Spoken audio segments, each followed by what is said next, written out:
किसी गांव में कमला नाम की औरत अपने 3 बेटों के साथ रहती थी। उसके तीनों बेटे शादी के लायक हो चुके थे।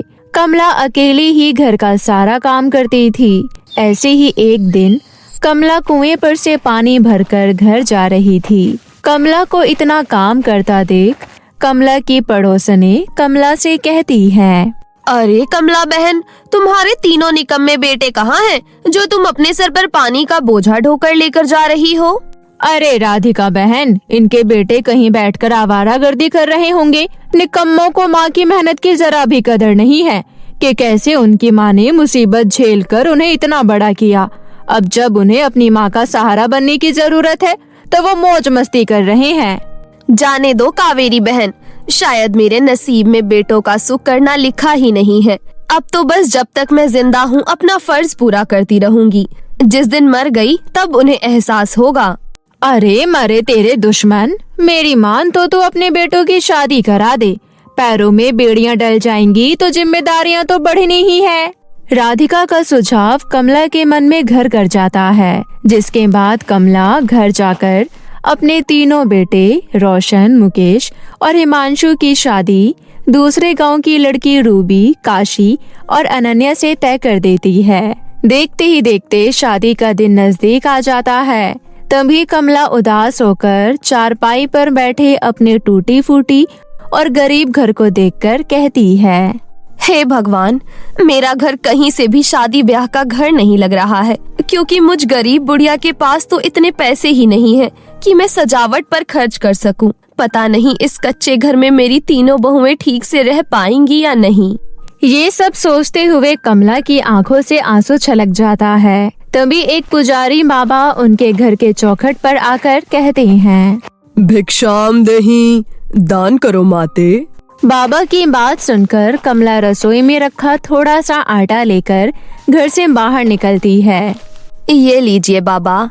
तभी बाबा वहाँ से जाते हुए कमला से कहते हैं, चिंता ना करो माते, तुम्हारे घर पर छाई गरीबी मिटने वाली है, बस धीरज रखो।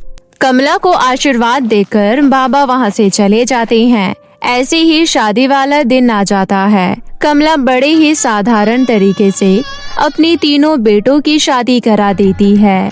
कमला रूबी, राशि और अनन्या को अपनी बहू बनाकर घर ले आती है। परंतु कमला ये नहीं जानती थी कि जिसको वो बहू बनाकर लाई है वो साधारण बहुएं नहीं है, बल्कि तीनों जादुई बहुएं हैं। रूबी के हाथ बहुत लंबे थे, काशी के बाल बहुत लंबे थे, उसकी चोटी घुटनों से नीचे आती थी। वहीं अनन्या का मुंह खिली रोशनी से भरा हुआ था।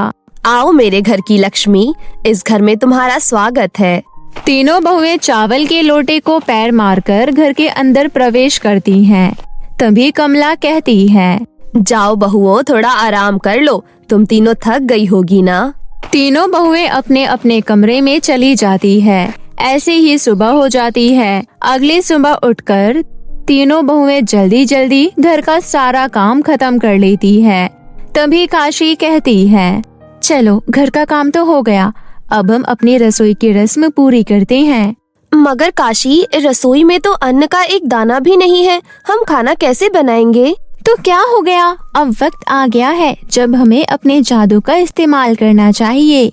उसके बाद तीनों बहुएं सर से लेकर पाँव तक सुनहरी चमक से भर जाती है। उसके बाद देखते ही देखते अनन्या अपना मुंह खोलती है। उसके मुंह से तरह तरह के स्वादिष्ट खाने की थाली निकलने लगती है, जिसकी खुशबू पूरे घर में उमड़ पड़ती है। चलो अब जल्दी से खाना लगाते हैं। तीनों बहुएं जल्दी से खाना लगाती है। उसके बाद तीनों के पति स्वाद ले लेकर भरपेट खाना खाते हैं।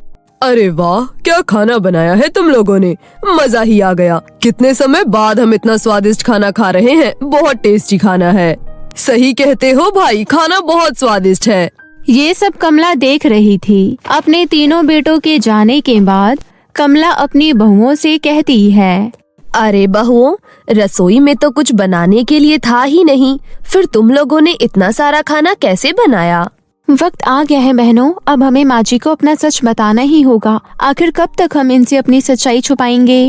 इसके बाद तीनों बहुएं अपनी सास को अपने जादुई होने की बात बताते हैं। ये सुनकर कमला कहती है, क्या सचमुच मेरी बहुएं जादुई हैं? बहू, क्या मैं तुम लोगों का जादू देख सकती हूँ? जरूर माँ जी, क्यों नहीं। ऐसा कहकर तीनों बहुएं अपनी अपनी आंखें बंद करती है। तभी एक बार फिर सुनहरी चमक उनके सर से लेकर पाँव तक घेर लेती है। तभी काशी कहती है, ए मेरे जादुई लंबी चोटी, मुझे सोने चांदी के सिक्के दो। काशी के इतना बोलते ही उसकी लंबी चोटी में से ढेर सारे सोने के सिक्कों की बरसात होने लगती है। जिसके बाद अनन्या अपना मुंह खोलकर स्वादिष्ट खाने की थाली निकालने लगती है। वहीं रूबी अपने लंबे हाथों से कहती है, ए मेरे जादुई लंबे हाथ, जाओ और इन सभी थालियों को रसोई में रख कर आओ। रूबी के इतना कहती ही रूबी के लंबे हाथ सभी थालियों को रसोई में रख आते हैं। अपने तीनों बहुओं का जादू देखकर कमला की आंखों में आंसू आ जाते हैं और वो कहती है, भगवान ने मेरी सुन ली। मुझ गरीब सास की झोली में 3-3 जादुई बहुएं दी हैं। उस बाबा की बात सच हो गई।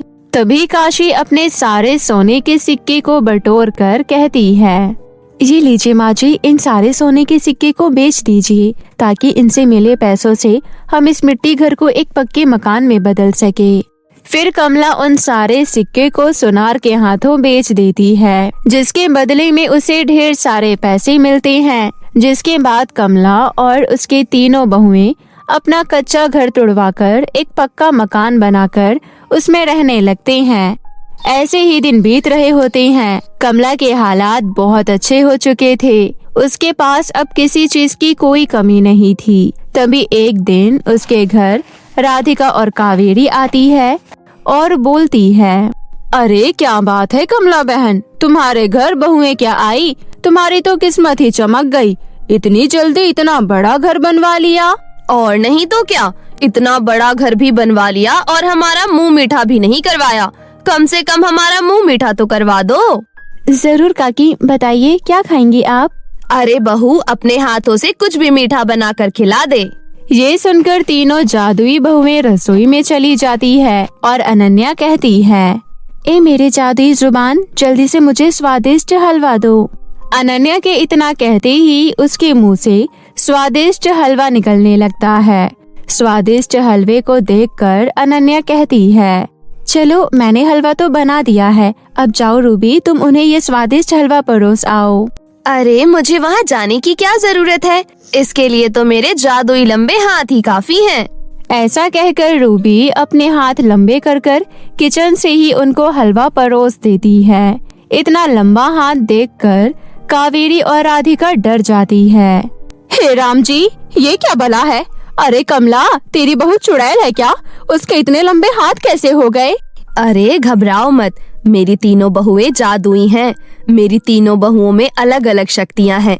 ये बस उसी का कमाल है। अच्छा, फिर ठीक है। ऐसा कहकर घर आई पड़ोसन खुशी खुशी हलवा खाकर चली जाती है। मगर ये बात उन दोनों के पेट में कहाँ पचने वाली थी। उन दोनों ने कमला की बहुओं का जादुई होने की बात पूरे गांव में फैला दी। जिसके बाद गांव का मुखिया उनके घर आया और वो कमला को आवाज लगाते हुए कहने लगा, कमला बहन, अरे ओ कमला बहन, कहाँ हो? जरा जल्दी से बाहर तो आओ। अरे मुखिया जी, आप यहाँ?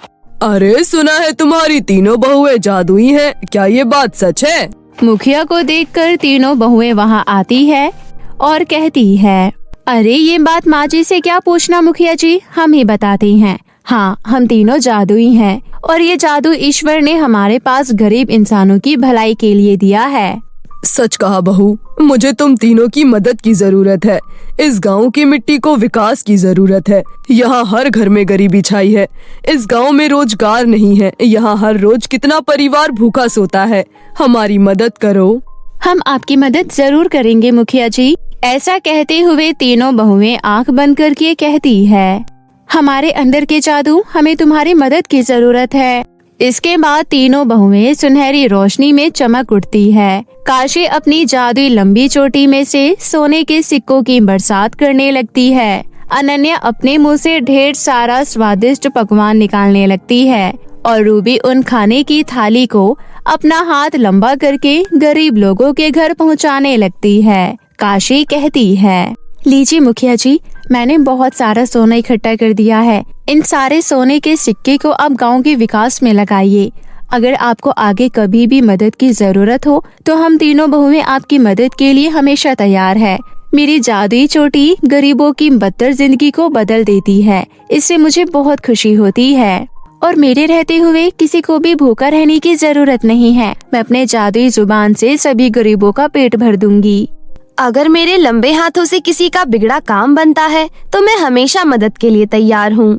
ये सब देखकर मुखिया बहुत खुश होता है और वो कहता है, जुग जुग जियो बहुओं। कमला, तुम्हारी तीनों बहुओं में नेकी की परछाई झलकती है। शुक्रिया बहू, इतनी मदद के लिए।